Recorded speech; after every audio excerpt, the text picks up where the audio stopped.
Tata technologies के IPO में एक ऐसी मिस्टेक है जो काफी सारे इन्वेस्टर्स आज के दिन कर रहे हैं। उसी मिस्टेक को डिटेल में डिस्कस करने वाले हम आज के इस वीडियो में। मुझे इस तरीके से पता चला क्योंकि मैंने जब आपके कमेंट्स देखे तो मुझे उसमें एक पैटर्न दिखा जहां पे मुझे ऐसा लगा कि कुछ एजुकेशन हम बढ़ाने की पॉसिबिलिटी है, कुछ कैलकुलेशन समझा के मैं आपको कुछ चीजें सिखा सकता हूं। जो भी हम डिस्कस करने वाले सिर्फ इंफॉर्मेशन, एजुकेशन और केस स्टडी पर्पस के लिए। काम करने से पहले अपने फाइनेंशियल एडवाइजर से कंसल्ट करना मत भूलिएगा। सबसे पहले आपको एक पॉइंट समझना पड़ेगा कि अगर कोई ऐसा पर्सन है जिसे लगता है कि टाटा टेक्नोलॉजीज का आईपीओ अच्छा है और वो इसमें अप्लाई करना चाहता है, तो कौन सी कैटेगरी नंबर 1 पे होती है और कौन सी सबसे खराब होती है, उसकी रैंकिंग जो मेरी है वो समझिए। नंबर 1 पे मेरे अकॉर्डिंग आती है शेयर होल्डर की कैटेगरी। बाय द वे, हर एक कैटेगरी में कितने चांसेस है कि आपको अलॉटमेंट मिल जाएगा उसको भी हम डिस्कस कर लेंगे आज के वीडियो में कंप्लीट कैलकुलेशन के साथ। सो नंबर 1 होती है हमारे सामने शेयर होल्डर कैटेगरी। नंबर 2 आती है हमारे सामने एचएनआई बिग की कैटेगरी। नंबर 3 पे आता है retail and finally last number पे आता है एचएनआई स्मॉल। क्यों मैंने दिए ये रैंकिंग, चलते स्क्रीन पर समझने की कोशिश करते हैं। अभी तक हमें सब्सक्रिप्शन क्या मिला है इस आईपीओ में, आप यहां पे चेकआउट करिए। ये हमें अभी तक का सब्सक्रिप्शन आ चुका है। एम्प्लॉइज की कैटेगरी में 2 गुना हो चुका है। अदर्स का मतलब होता है शेयर होल्डर की कैटेगरी। शेयर होल्डर की कैटेगरी में ऑलरेडी 18.79 मतलब लगभग 19 गुना का सब्सक्रिप्शन हमें मिल चुका है।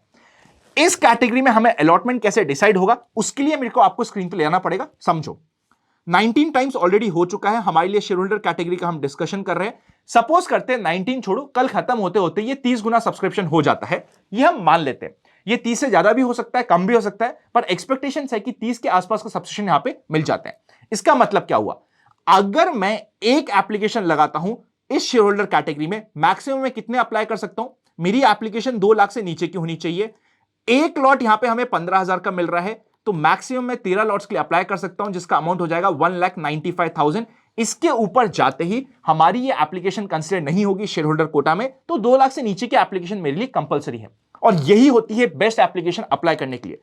क्योंकि शेयर होल्डर कोटा में as per offer documents proportionate basis पे अलॉटमेंट मिलने वाला है। अब प्रोपोर्शनेट बेसिस का मतलब क्या होता है कि अगर हमारे सामने, अगर हमने 13 लॉट्स के लिए अप्लाई किया होता और यहां पे सब्सक्रिप्शन भी 13x आता, मतलब सिंपल सा है, हर एक पर्सन जिसने 13 लॉट्स के लिए अप्लाई किया है उसे एक एक लॉट मिल जाएगा। बहुत सिंपल कैलकुलेशन हो गई।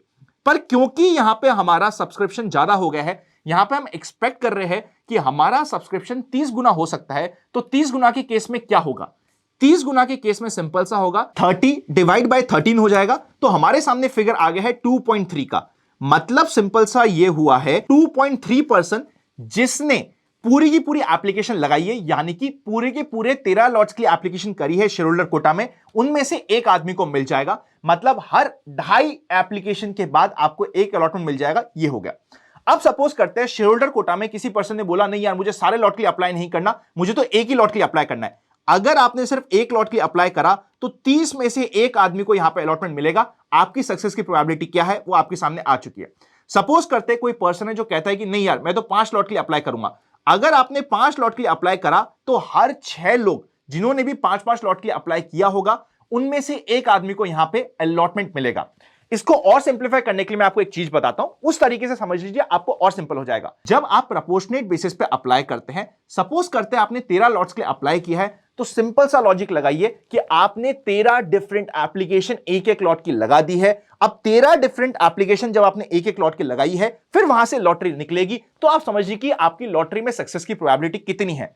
सिंपल सी कैलकुलेशन ये होती है कि अगर यहां पे हमारा सब्सक्रिप्शन शेयर होल्डर कोटा में जाता है 30 गुना का, और अगर मैंने 13 लॉट के लिए अप्लाई किया जो कि मैक्सिमम हो जाता है हमारी सिचुएशन में, तो हर 2.3% में से एक पर्सन को मिलने की प्रोबेबिलिटी है। यह हमारी कंप्लीट सिचुएशन बैठ जाती है। इसी की जगह मैंने एचएनआई बिग को सेकंड क्यों रखा है? एचएनआई बिग मेरे लिए सेकंड क्यों है? कैलकुलेशन समझते हैं। अगर आप यहां पे चेकआउट करोगे तो अभी तक एचएनआई बिग में आ चुका है 30 गुना, मतलब 30 गुना ये ऑलरेडी ओवर सब्सक्राइब हो चुका है। अभी हम जस्ट फॉर सेफ्टी मानते हैं कि ये हमारा ओवर सब्सक्राइब हो जाता है 80 गुना, जिसकी एक्सपेक्टेशंस बाय द वे बनी हुई है। अब 80 गुना हो गया का मतलब क्या हुआ? क्योंकि आप एचएनआई बिग में लगाते हो 10 लाख के ऊपर की एप्लीकेशन, राउंड फिगर में हम 10 लाख मानते हैं, पर उसमें से अलॉटमेंट आपको मिलता है सिर्फ 2 लाख का ही।